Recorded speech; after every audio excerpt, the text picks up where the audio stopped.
سنن ابی داؤد میں حدیث ہے، نبی علیہ السلام نے ایک دفعہ نماز پڑھائی اور آپ نے ایک آیت بیچ میں سکپ کر دی قرات کے دوران۔ نماز پڑھ کے جب فارغ ہوئے تو ایک صحابی نے نبی علیہ السلام کے پاس جا کے کہا یا رسول اللہ آپ نے یہ آیت چھوڑ دی تھی بیچ میں، تو آپ نے ان کی سرزنش فرمائی۔ آپ نے فرمایا تم نے مجھے نماز میں ٹوکنا تھا، آپ نے تو نہیں فرمایا کہ میرا سامنے جو ہے وہ ابو بکر ہے یا عمر ہے یا عثمان ہے یا علی ہے، وہ عام صحابی تھے۔ تو انہیں بتائیں کہ تم کس نبی کے ماننے والے ہو، نبی علیہ السلام نے تو سب کو اجازت دی ہے۔ پھر بخاری مسلم میں حدیث ہے، نبی علیہ السلام نے ایک دفعہ ظہر کی 2 رکعتیں پڑھائی، سلام پھیرا اور مسجد سے بھی باہر نکل گئے۔ اب سارے صحابہ جو ہے نا وہ رسپیکٹ والے اس میں تھے۔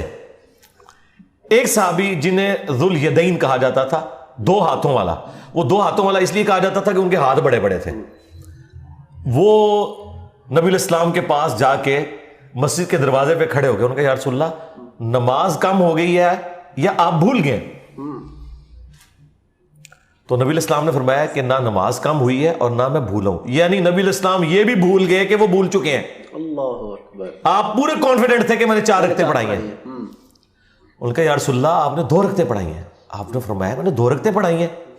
پھر آپ نے باقی کی طرف دیکھا، کہا یہ ٹھیک کہہ رہا ہے۔ پھر ایک ایک کر کے ساروں کو کانفیڈنس آیا۔ اچھا، نبی علیہ السلام اسی وقت واپس مڑے، 2 رکعتیں جو رہ گئی تھی وہ پوری کی، ٹھیک ہے، سجدہ صاف کیا۔ پھر نبی علیہ السلام نے سلام پھیر کے خطبہ دیا۔ آپ نے فرمایا میں بھی ایک انسان ہوں، جس طرح باقی لوگ بھولتے ہیں میں بھی بھول جاتا ہوں، جب میں بھول جاؤں تو تم مجھے یاد کروا دیا کرو۔ اندازہ کریں یار، آپ کا امام وہ ہے جس کے اندر کوئی تکلف نہیں بات بتانے میں۔ بخاری میں حدیث ہے، نبی علیہ السلام ایک دفعہ مسجد میں فجر پڑھانے آئے، آپ فرمایا رک جاؤ، واپس گئے۔ صحابہ کہتے ہیں آپ اس حال میں آئے کہ آپ کی مبارک زلفوں سے پانی ٹپک رہا تھا، کیونکہ زلفیں رکھی ہوئی تھی نبی علیہ السلام نے، لمبے بال تھے، گیسو تھے۔ تو آپ نے آگے صحابہ کو خود فرمایا کہ میں جنبی تھا لیکن میں غسل کرنا بھول گیا، اور آپ مسجد میں بھی آ گئے۔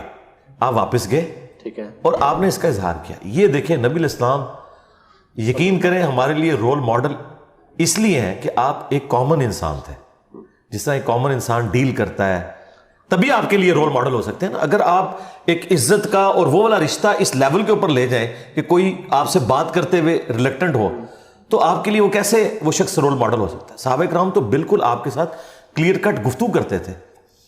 ایک شرعی مسئلہ ہے جو بخاری شریف میں حدیث موجود ہے کہ اگر غلام اور جو کنیز جو ہوتی ہیں، جو لونڈیاں ہوتی تھی، ان کی آپس میں شادی ہو نا، ان میں سے اگر ایک بھی آزاد ہو جائے نا، اگر وہ کنیز آزاد ہو جاتی ہے تو وہ پھر آزاد عورت ہے، وہ چاہے تو اپنے مرد کے ساتھ رہے چاہے نہ رہے۔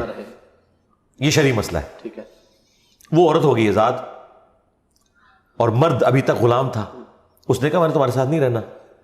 بخاری کے الفاظ ہیں وہ مدینے کی گلیوں میں روتا تھا اپنی بیوی کے لیے، ہاں کوئی وہ اس نے کوئی افیئر نہیں چلایا ہوا تھا، اور اس کی داڑھی آنسوں سے تر ہو جاتی تھی۔ اس کی یہ حالت دیکھ کے حضور کو ترس آیا، آپ نے اس بیوی کو بلایا، کہا کہ تو اسی کے ساتھ رہ۔ اس نے کہا یا رسول اللہ یہ آپ مجھے حکم دے رہے ہیں یا مشورہ دے رہے ہیں؟ ہائے ہائے ہائے، آپ سوچ سکتے ہیں یہ کانفیڈنس امتیوں کو نبی علیہ السلام نے دیا ہوا تھا۔ بے شک۔ تو نبی علیہ السلام فرمایا میں حکم نہیں دے رہا، اللہ کا حکم تو نہیں میں بدل سکتا، میرا ایک مشورہ ہے۔ تو اس نے آگے سے کہا یا رسول اللہ پھر میں یہ مشورہ نہیں مانتی۔ ہاں